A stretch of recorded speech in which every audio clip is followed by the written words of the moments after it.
Okay, I'm going to talk a little bit about this the question that I posted on LinkedIn recently. This particular logic is a snippet, if you will, or a sample piece of logic. It's oversimplified. It's not a real system, but it's meant to show something that people often misunderstand, and it causes problems both on programming side. People who really don't know this yet, don't understand some of the scan cycle issues, and for troubleshooters especially. I've seen a lot of technicians get kind of confused by some of these pieces. So basically, this logic, what's going on here? I've got it. There's code that says the high level switch. I'm going to reset it first. When the high level float switch goes high, above 80 inches, we'll say, it's going to be satisfied here. That's going to cause the output, the high level alarm bit to latch. Even if level comes back down, that bit's still going to be latched until the operator makes sure everything's safe and then pushes the alarm reset button, at which time the high level alarm bit goes away and we're good to go. So you'll notice that this high level alarm bit is being used as kind of a permissive down in this rung here. Input 4, if I try to turn input 4 on, but the high level alarm is latched, well, this bit is not satisfied here. This instruction, this is a exam and off instruction. It's looking for a 0, but that high level alarm bit has a 1 written into it right now because we just latched it. So even if I try to turn on input 4, which is my start button, I don't get the pump because the high level alarm bit is preventing that. And you can imagine, you can probably see in programs, this is going to be a little more detailed and maybe a layer or two in between, but that concept happens all over the place in programming. So now the question is, with this logic, what's the snafu?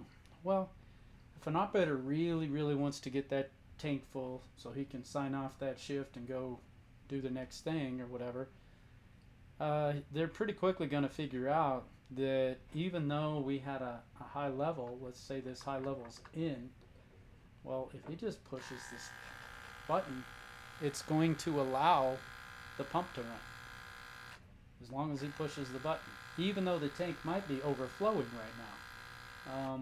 So, and you can imagine the types of scenarios. Well, good programming should prevent things like that. It may not be the operator. It may be that the button itself is shorted, or in the wire something shorted, a frayed wire on install. There's a lot of ways this can happen.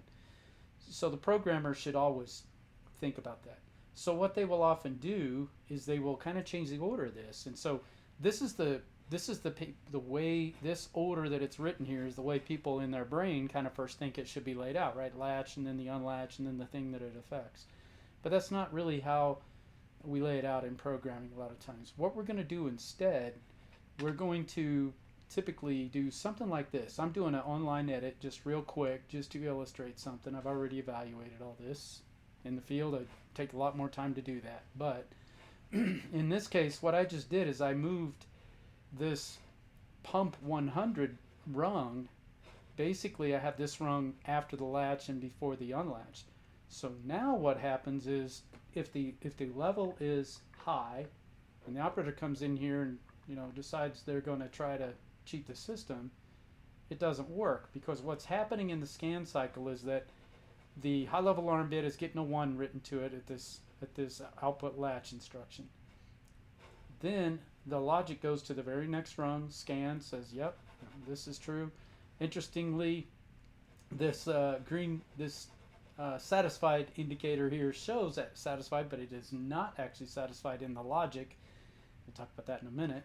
And then this pump 100 is not on. And so now the alarm unlatch rung is examined, and I am satisfied. I'm pushing the button, so it's unlatching and making it a 0. Well, in the scan cycle, all of this stuff you see, the green active or satisfied, I call them, the little satisfied green bars, that happens after the logic scan. So it's kind of an intermediate scan. In ControlLogix, a little more going on, but in the old SLC 500s, PLC 5s, it was literally 4 steps. It was scan the inputs, execute the logic, update the outputs, and then do overhead. And this happened during overhead. So it's still kind of like that, but there's some tricks. There's some extra stuff that can happen now. But that idea that what you see here, you can see how confusing that can be. You're looking and you say, well, this is green, why isn't this green? And this happens in all kinds of places, and it is because scan cycle. So I always tell my students in classes, if you look at something and it doesn't seem to make any sense at all, by the end of the class, I have everyone, their brain automatically says, suspect scan cycle, because that's often the problem. And I'm sure people who've done a lot of programming will see there's a zillion examples of this where scan cycle trips people up. So hopefully that makes some sense and helps you see something maybe you didn't see before, and think about some of these things in a little different way, and in a way that matches how the actual processor really works more versus what we think it should do.